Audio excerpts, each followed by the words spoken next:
Hello students, कैसे हैं बेटा आप सब। आज अपन बात करने वाले हैं class 12 chapter number 5 continuity and differentiability पे मैं काफ़ी वीडियोस बना चुका हूं। आज मैं लेने जा रहा हूं एक कंफ्यूजिंग टॉपिक जो बहुत बार बच्चों को दिक्कत रहती है।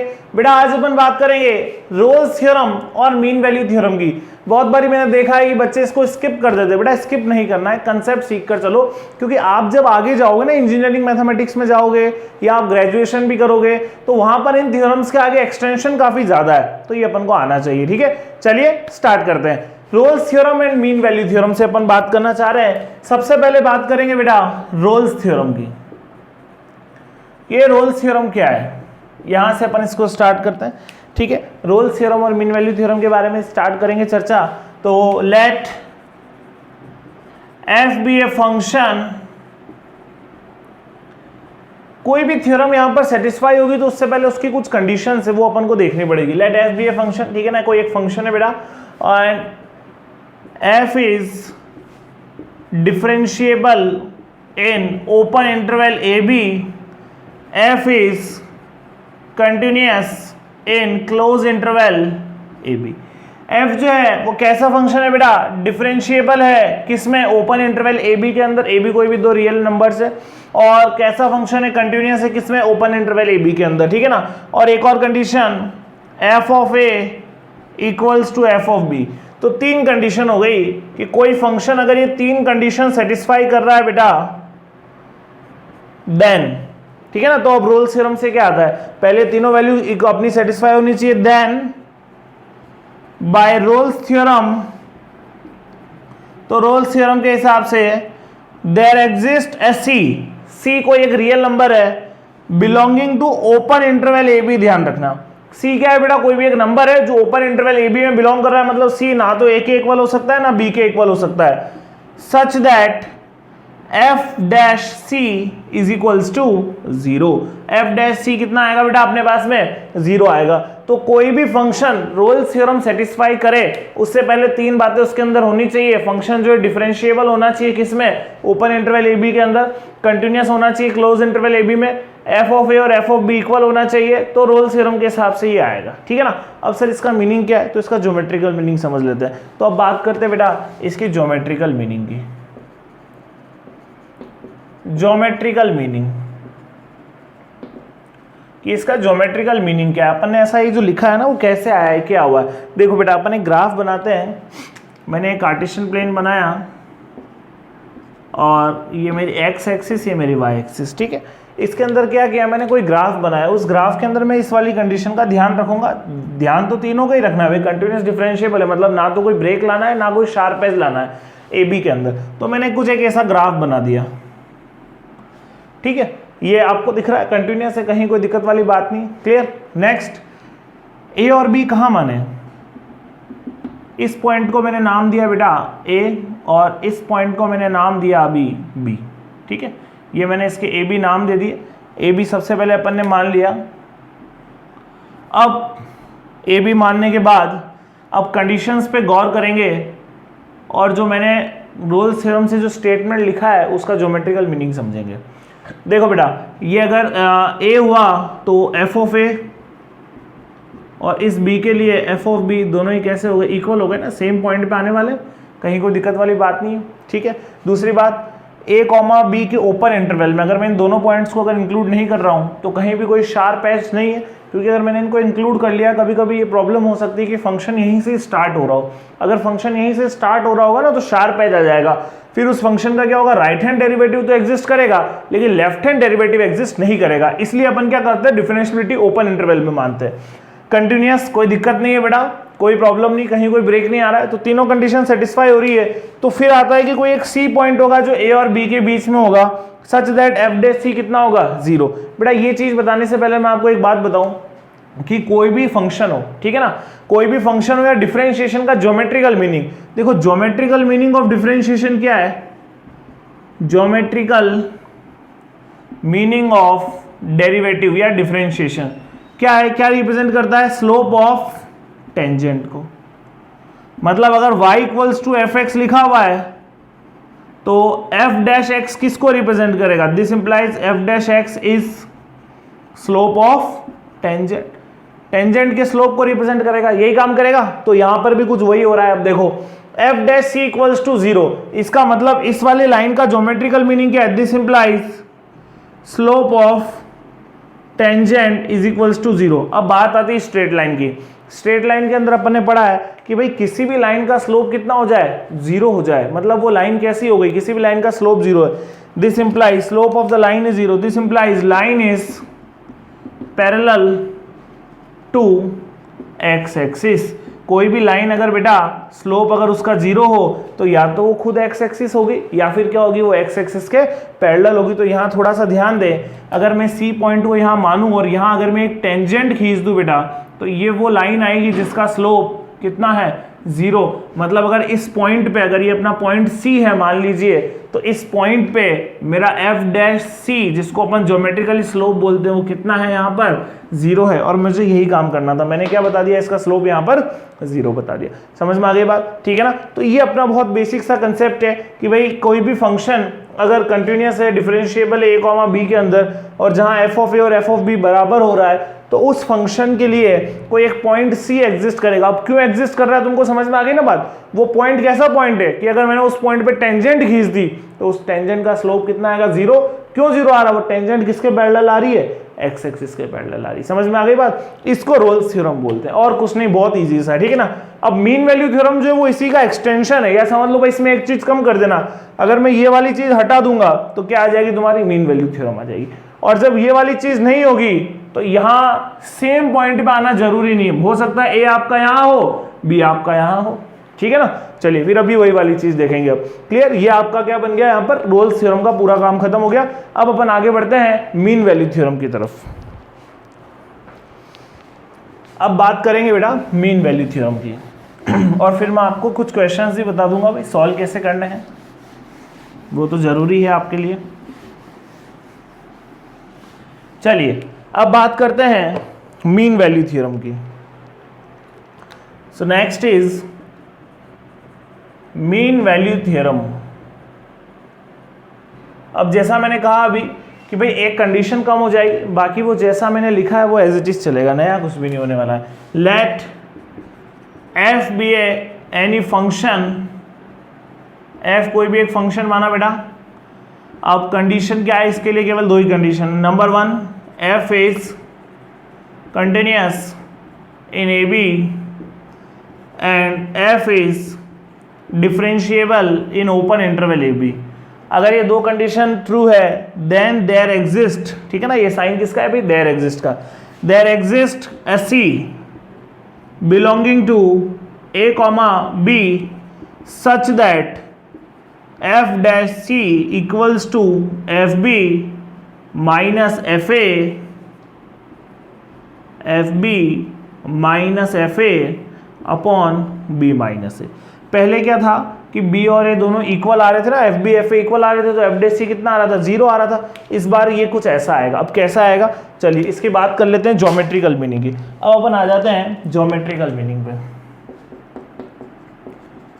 ज्योमेट्रिकल मीनिंग बेटा,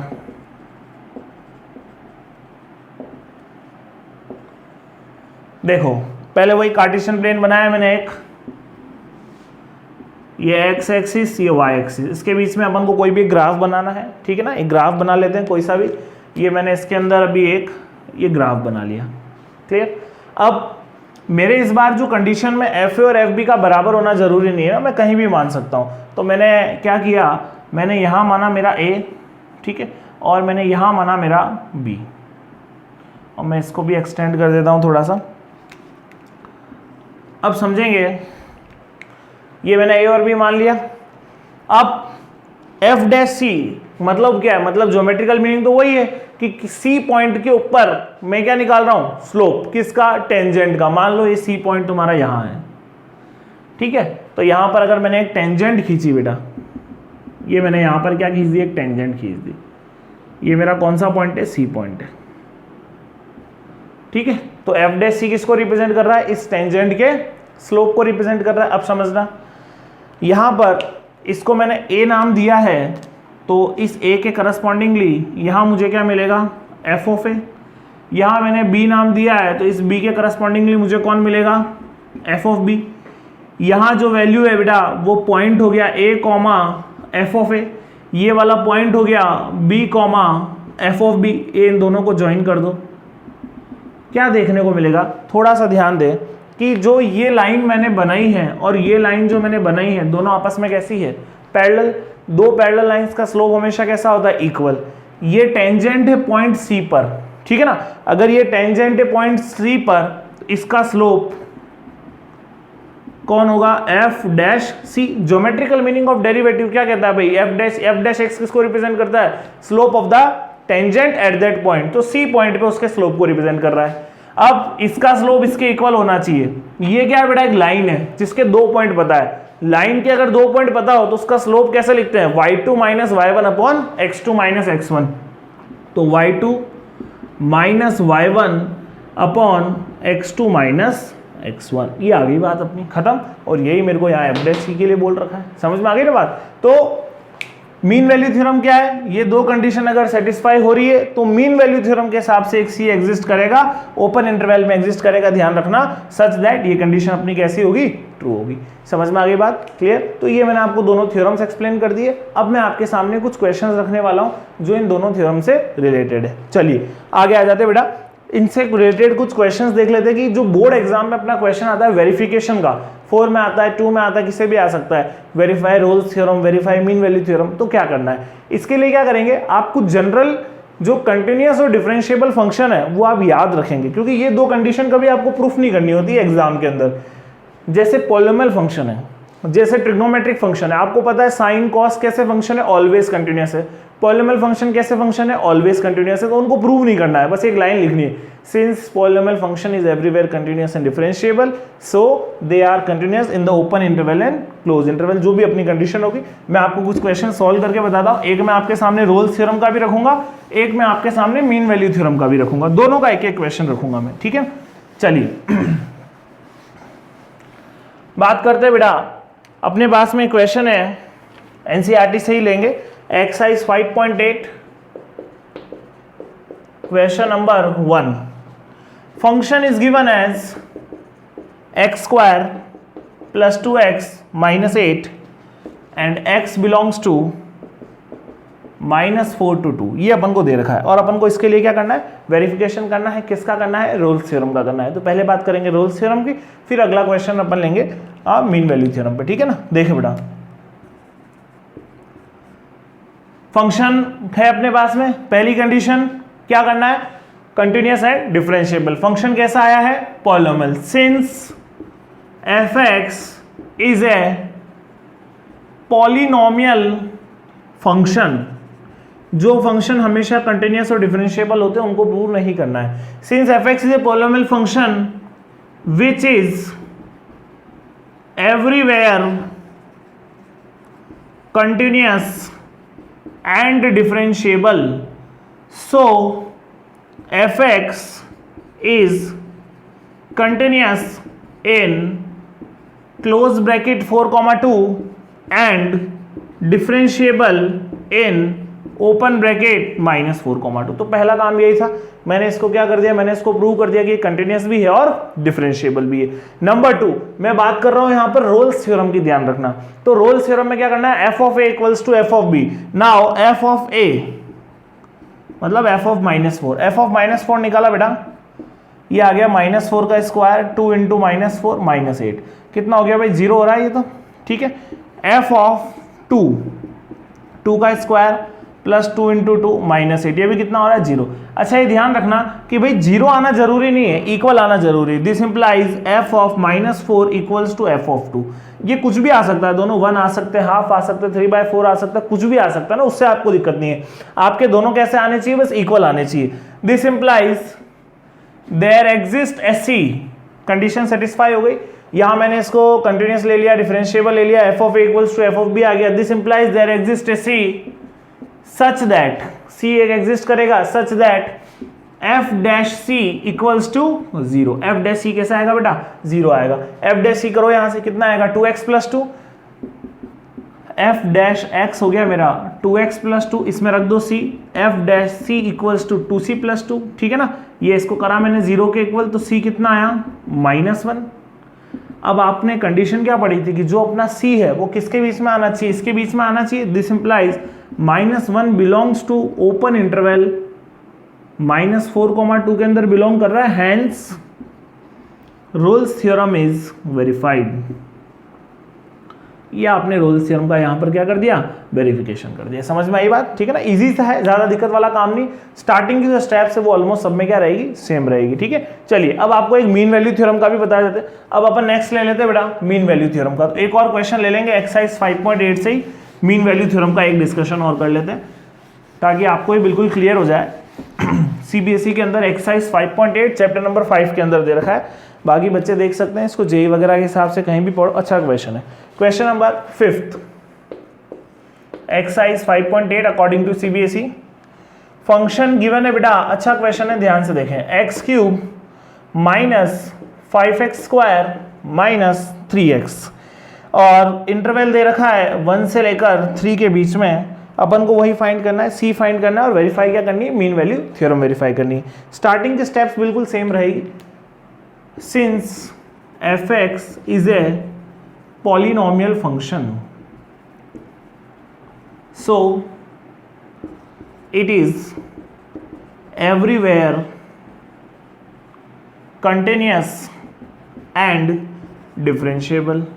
So f(x) is continuous in closed interval 1-3 and differentiable in open interval 1-3. Clear. और अपन बात किसकी कर रहे हैं, मीन वैल्यू थ्योरम की बात कर रहे हैं. मीन वैल्यू थ्योरम को बहुत बारी शॉर्ट फॉर्म में क्या लिखते हैं, MVT भी लिखते हैं. ध्यान रखना, वेरीफाई MVT ऐसा लिखा हुआ आ जाए तो भी घबराना मत, मीन वैल्यू थ्योरम की बात हो रही है. ठीक है, चलो अब इसमें f of a f of b equal तो नहीं होते बट जरूरत तो पड़ेगी अपन को निकालने की. निकाल लेते हैं.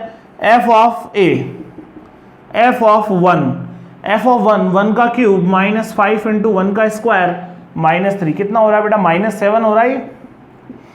f of b f of 3 का क्यूब -5 इंटू 3 का स्क्वायर -3 इंटू 3 का क्यूब हो गया 27, 9 माइनस किया 18, यहां से आएगा बेटा 5 इंटू 9 45. तो अपने पास में रह रहा है 18 माइनस 45. 18 माइनस 45 कितना हो जाएगा, मेरे हिसाब से 27 बच रहा है. ठीक है, ये आगे अपने पास में 27. आगे बढ़ते हैं. Accord this implies by mean value theorem अपने पास में कंडीशन क्या आती है, this implies there exist a C such that f dash C equals to FB minus FA upon B minus A. ठीक है ना, ये कंडीशन होती, वहीं से C निकालते हैं. f dash C बेटा, f dash C मतलब इसका डिफरेंशिएशन करके C रखना है. इसका डिफरेंशिएशन कितना हो गया, 3x² minus 10x minus 3 equals to FB मेरे पास आया है -27 आया था शायद, -27 क्योंकि बड़ी डिजिट माइनस की. ठीक है ना, minus of -7 upon B minus A करेंगे कितना होगा 3 - 1. सॉल्व कर लें. 3x² माइनस 10x माइनस 3 ऊपर आ जाएगा -20, ये 10 3x² माइनस 10x ये अपने पास में हो जाएगा बेटा प्लस का 7. स्प्लिटिंग कर लेते हैं, -3x minus 7x plus 7 x 3x common x minus 1 minus 7 common x minus 1 x minus 1 पूरे से कॉमन 3x माइनस 7 x की वैल्यू आई है 1 और x की वैल्यू आई है 7/3. ध्यान से देखें, यहाँ पर एक इंपॉर्टेंट कंसेप्ट समझाने जा रहा हूँ. मैंने आपको क्या बताया था कि बेटा जो भी वैल्यू अपने पास में आ रही है, अच्छा मैंने एक तो इसको f डैश c करा और पूरा रद्द x में दिया है. ठीक है ना, आप एक काम करना है, इसको f डैश c करना पड़ेगा अपन को. इसको पूरा का पूरा किसमें c में है, ये अपन c की वैल्यू फाइंड कर रहे हैं. वैसे इन चीज़ों का फर्क नहीं पड़ता है बट फिर भी ध्यान रखेंगे भाई, जैसा है फॉर्मेट उसी को फॉलो करें क्योंकि अपन ने क्वेश्चन में लिखा हुआ भी सीधा सीधा कि find the value of c, तो ये सारे x जो है वो c बना दिए. अब समझें, ये जो बेटा c की वैल्यू आई है, मैंने आपको पहले भी बताया था कि ये हमेशा किस में आती है, ओपन इंटरवल में. ठीक है ना, तो क्या 1 बिलोंग करेगा क्या ओपन इंटरवल 1-3 में, 1 तो बिलोंग कहाँ से करेगा, 1 तो क्लोज इंटरवल होता तो बिलोंग करता. तो 1 नेक्स्ट पॉइंट कौन है अपना 7/3, बट 7/3 बिलोंग करेगा क्योंकि 7/3 मतलब 2 पॉइंट समथिंग. तो अपन लास्ट लाइन अगर लिखना चाहें तो क्या लिखेंगे, hence MVT is verified for C equals to 7/3. अपना जो वेरिफिकेशन हुआ है वो किसके लिए हुआ है बेटा, 7/3 के लिए हुआ है, ध्यान रखना 1 के लिए नहीं हुआ है। क्लियर। तो आज की वीडियो में मैंने आपको समझाया कि रोल्स थ्योरम और मीन वैल्यू थ्योरम क्या होती है, इससे रिलेटेड मैंने आपको क्वेश्चन बताए। आपको कैसा लगा जरूर बताएं। चैनल पर नए हैं तो सब्सक्राइब करें और अपने दोस्तों के साथ शेयर करें। आपके अगर कोई भी डाउट्स है बेटा तो पर्सनली मुझे बताएं, कमेंट में लिखें, और कोई स्पेसिफिक टॉपिक्स आप चाहते हैं जिन पर मैंने अभी तक वीडियो नहीं बनाई है तो मुझे जरूर बताएं, अपन उन पर भी वीडियो बनाएंगे। ओके, थैंक यू बच्चों।